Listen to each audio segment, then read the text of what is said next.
For me, color management is the single most important part of my workflow. It used to be very difficult, and trying to follow how to get everything properly color managed was a real challenge, but today with X-Rite, I find the solutions much easier and the interface much more simple. Using my i1, I calibrate my monitors approximately every 2 weeks. I like to be assured that the color I'm seeing on my monitor is most accurately represented on my output print. I've been working with i1 color solutions basically since I started in digital. I use this device to basically calibrate my monitor, create my ICC profiles for my printer, and I also calibrate my projector with it. With my workshops, the great thing about knowing my monitor is properly calibrated and I have perfect profiles that I've built assures me the time that I need to work with my students. I have to print a lot of pictures with my students in a very short period of time, and I want all of them to come out right the first time. The images that I'm looking at on the monitors after they've been calibrated look exactly like the prints. But the students have to say, as they say, this is amazing. He said, that's a great monitor. Well, it is a great monitor, but why is it a great monitor? Because the color has been properly calibrated.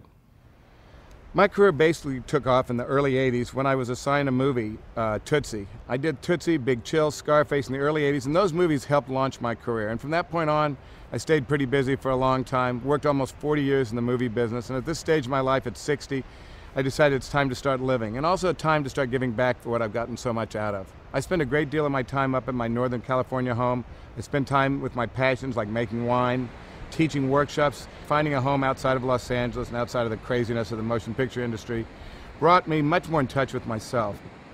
There's a handful of images that stand out through the course of my career, starting with basically my classic portraits, some of my more iconic images such as Leonardo DiCaprio, Betty Davis, Sophia Loren. One of my really early iconic images, which I didn't realize would become such until much later in my career, was an ad that I shot with Andy Warhol for LA Works. That became one of the pictures that has stuck with me throughout my career and become one of my more iconic images. Most of my shoots start with a general idea, a theme. I have a focus of what I'm going to do, but just like in digital, that focus is general, global.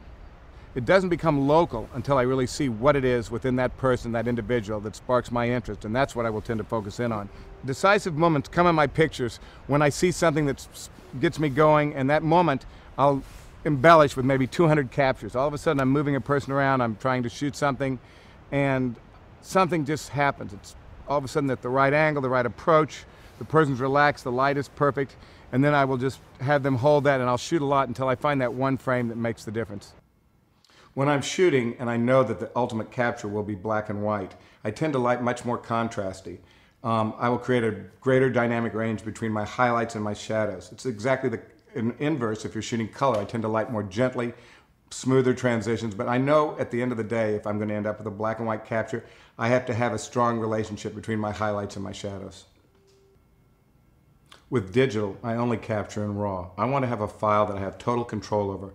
Photographing people not only in the studio but in natural light situations means that I need to be able to control the color and the final output for my imagery. Knowing that I have a properly calibrated monitor and a good ICC profile assures me that the final print will be exactly what I see on the screen. Although generic canned profiles offer a good starting point, building my own custom ICC profiles assures me that the final vision of a fine art digital print will be my own. When I first started building my profiles with the i1 color solutions, I did them all by hand. I built my profiles by hand, but now I go to a fully automated process with the I/O. I like to scan larger targets, so that works better for me.